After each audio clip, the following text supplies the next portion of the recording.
Well, we're talking about trust as well, I think, and I wanted to get your take on this because we're asking and expecting, to a degree, the people who claim to be fans or claim to be supporters to trust us.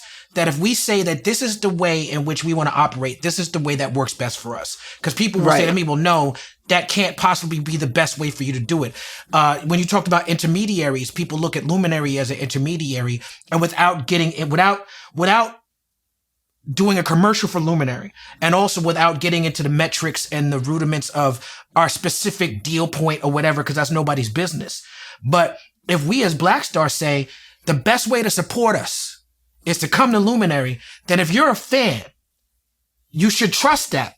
If an artist that I support is saying, and says very plainly, you know, to me as an audience member of theirs, says, listen, I got new works and I'm putting it out this way because so and so and so and so and so and so, and kind of just lays it out very plainly as we have.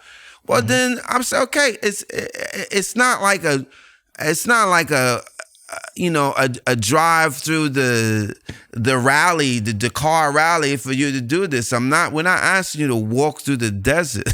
Right. To get access to this thing. And so I just think that and people's habits or whatever they are, but it's been a very informative journey in seeing the attitudes, you know, because people say one thing, but their response and their attitudes really reveal what they value. Right. Yeah. You know, and I think it's good to kind of separate the wheat from the chaff, so to speak. It's like, okay, well, then you know who's really riding with you, and you know who's like caught up on some other sort of conventions or habits or expectations that they themselves might not even realize have been manufactured into them. You know, that they've been conditioned to think this way, and that's fine. But it's not appropriate or necessary for any individual to just conform to that because it's a prevailing notion, because there's so much in any society that at a time is a prevailing notion, and then you look 10 or 20 years down the trajectory of history and be like, that was terrible.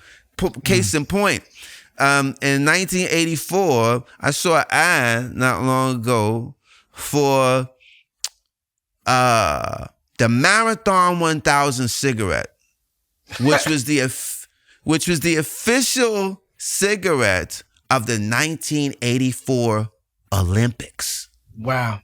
There was we know about the history of cigarettes with advertising, you know. Oh, cigarettes was with almost advertising. like invented to advertise cigarettes. Yeah, you know, but there was a cigarette for the Olympics called the Marathon 1000. And at the time, the prevailing notion was like, no problem.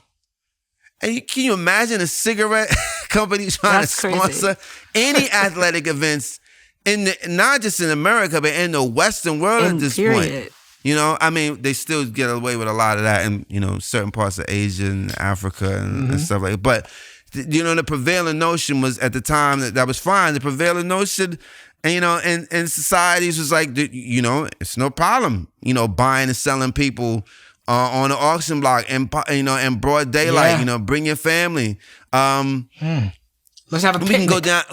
Yeah, we can go down the list of like prevailing notions that have not aged well in history because they were objectionable to begin with, but they were widely accepted and employed.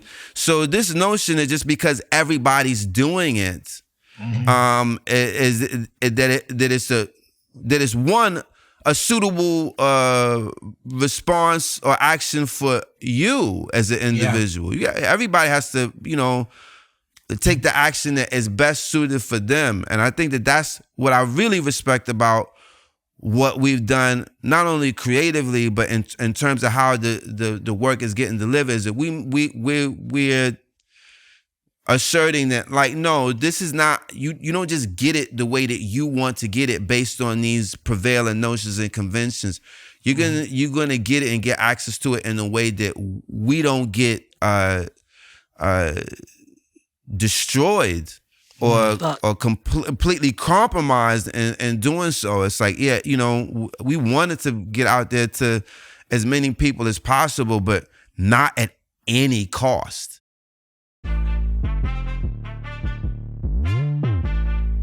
What we done started.